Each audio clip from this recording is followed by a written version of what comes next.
My daily Annie for Sale podcast this morning. Headed down to the UPS store to hopefully pick up a Mavic Delete cam gear for Jared's Evo 10. The reason that we decided to go that route is because deleting the Mavic on Jared's 10 is going to take care of issues that we're currently having with his old cam gear being bad, and it's going to take care of all potential issues later on down the road. My 10 that makes like 700 wheel with GSC S2s with GSC cam springs has not yet had any sort of Mavic or exhaust cam gear issues.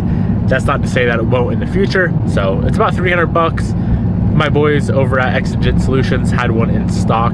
I don't think they like just sell them on their website, but I needed one ASAP, and they're like, yo, we got one, we can overnight one to you. So unfortunately went to the wrong address, so it's at the UPS store. Headed there now to pick it up. Hopefully it's still there, and then we can head to the shop and we can get Jared's car 100%, if all goes planned, 100% buttoned up on the road today.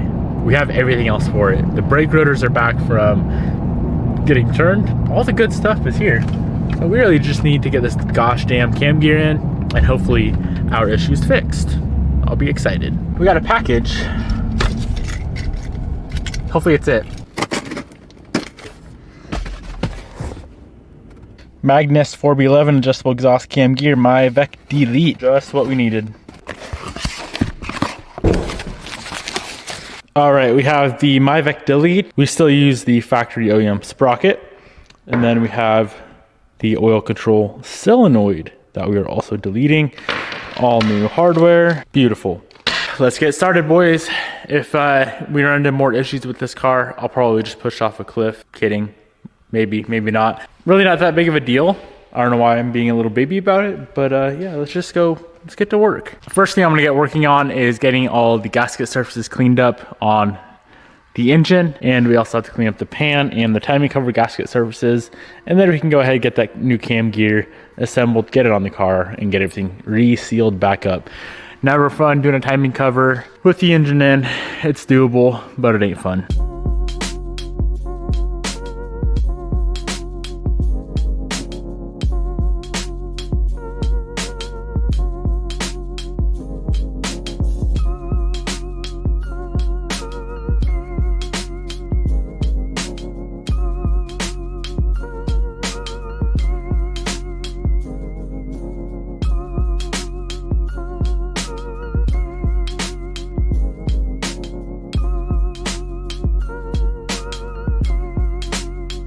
We just ran out of brake cleaner. Gives me a good reason, good excuse to go rip the new BRZ, a car that has 130 miles on it or something.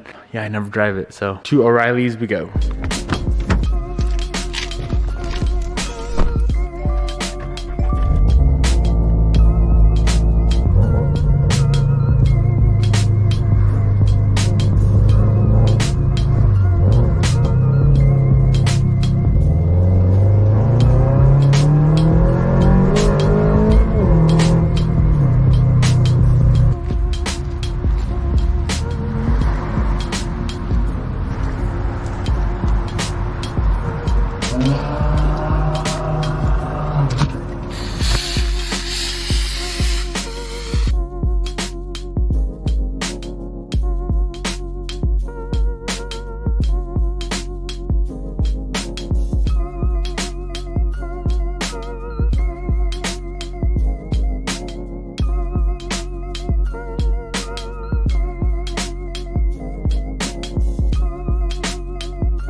All right, we are pretty much ready to start reassembling. We have to go ahead and get the cam gear assembled. So let's run through. It should be a very, very simple setup as far as I know. Yeah, let's run through, get this knocked out, and get this car put back together.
So we have the cam gear fully assembled on the car, or on the cam. All the M5 and M6 bolts are torqued down with Loctite. I went to go tighten the freaking cam gear bolt, and I thought it felt weird. Usually, like, you can kind of tell. So it's 65 foot-pounds.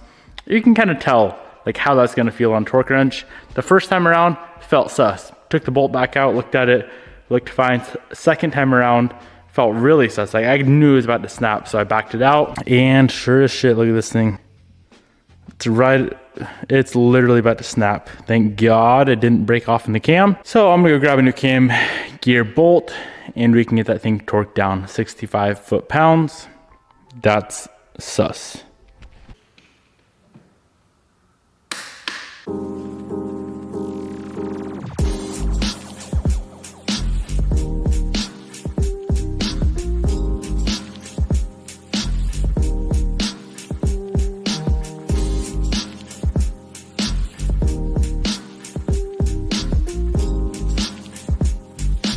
Timing is all finished up. Chain is on. We pulled the pin on the tensioner. Everything is good to go there. Let's go ahead and get this guy sealed up. So we need to very, very tediously and carefully reach our fingers up in between the engine and the frame rail. Clean the gasket surface up with some brake cleaner and then do the same on the timing cover.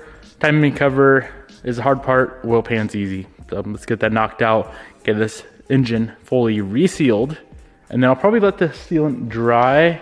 I'm not sure on how long the 3-bond takes to cure before you put oil on it. That's just what I'm using on this engine because I've never used it before and I know it's like an OEM Mitsubishi thing, but enough talk, let's get this thing sealed up.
Engine is all sealed up. Next, we need to do the water pump pulley, serpentine belt, tensioners, all that good stuff. Motor mount on this side. There's another motor mount we pulled off so we can drop the motor lower. And I think that's about it. We'll be back to where we left off and hopefully we can fire this thing up and see if she's good to go or if we're gonna have any other sort of issues.